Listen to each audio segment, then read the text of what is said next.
Why don't you deserve love? Deserving love, we talk often about that, I deserve love, or I'm not worthy of love, and things like that, yeah. But we have a major misunderstanding actually of what love is. And when I explain this to you, then you will understand why you don't deserve love. Yeah? Okay. So here we go. When you tell yourself, I deserve love, yeah, that means actually it's a condition. That means it can also be the opposite of it, that you don't deserve love. Yeah. So I deserve love, and then there has to be a because of it. I deserve. I deserve it. I am. I am worthy of that. Yeah. When you confirm this to yourself, yeah, that means there is always that. Okay, what do I have to do? It's a conditional love, which I call like the. There are actually 12 basic needs. It's forms of attention, yeah, that we mistakenly actually call love. But it is forms of attention that we intrinsically feel that we need. And as a child, it is also like that. As a child, it is that you do need these ones for your emotional and for your social forming. Yeah? There are 12 of them. I will put them down here also in the chat, so you can, down here in the description, you can read them when you want. Yeah, I don't want to mention all of them here now. But these are really forms of attention. Let me take one of them, appreciation, for example. Yeah, to be appreciated for what you do, yeah, to be appreciated as a human being, yeah, to this is a form of attention. You can feel that when it is given to you in a certain form, and you have actually, when you ask yourself when can I feel appreciation, you can name really conditions that leads to this appreciation. This is not a mistake, it is just like how to practically live our lives. It has also greatly formed us when we were young, because of the absence or presence of it. We developed certain traits, and for the ones who are knowing the NEWEX approach, this is a forming time. And in each of these traits, regardless if they're already working constructively for you or perhaps not yet, yeah, they are having the capacity to grow up as well, to develop organically further.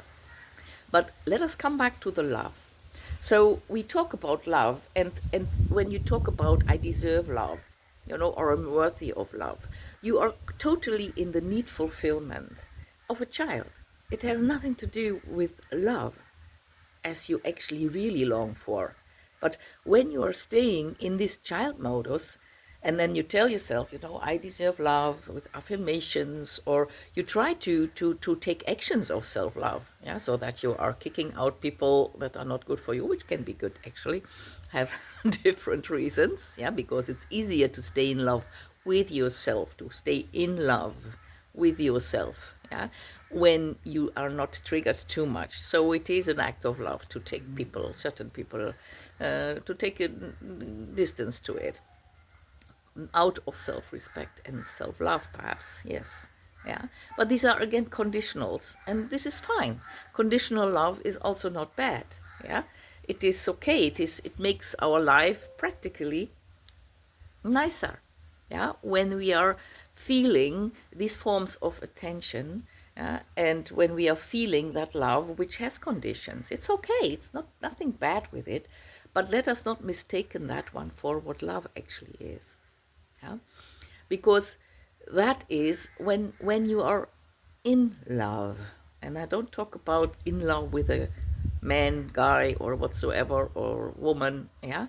I'm not talking about that in love, but that in love, being in love, is actually a very correct formulation of what it actually is. Because when we are totally in peace and freedom with ourselves, when we are totally there, yeah, then we open up to a feeling, yeah, we can experience that love which is all surrounding us all the time.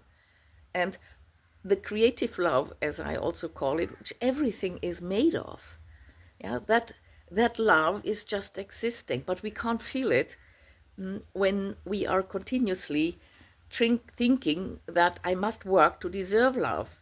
Yeah, be it by an affirmation where you try to convince some subconscious aspects in you that you are worthy of love or you deserve love, or you subconsciously try to do your very best, or to deny. It's also the same. It's all the same. You're making efforts, yeah, to prove to yourself that you don't need the love or that you deserve the love or whatsoever. But it has nothing to do with love. When you want to really know of what being in love, feeling really that love, yeah, then I invite you to follow one of my workshops, or you can come to them, or you join me in the 3 months program, affordable one. I really want as many people as possible to expand their own awareness of what love actually is. And it is not difficult at all, but it needs some small commitment every day. Yeah? And it's a daily program. Yeah, so 3 months daily program. It's an app. It's beautifully made. I was highly inspired by that. So it's not just my performance that I say, hey, how smart am I? But I was blessed in order to write it down for you and for myself. So feel invited to that, to experience what love truly is. And once we do that, when we are in love with ourselves, in love, yeah, when we can feel for ourselves the love we are in and that we are, when we truly can feel that, it expands organically as well. We feel it for others, we feel it for what happens, we are in deep connection, and we feel safe. And in that safety, all those aspects are also inside of us, developing towards becoming enriching aspects of ourselves organically. No pushing, pulling, and healing needed. Just to access that of being in love. That's all it needs. Welcome.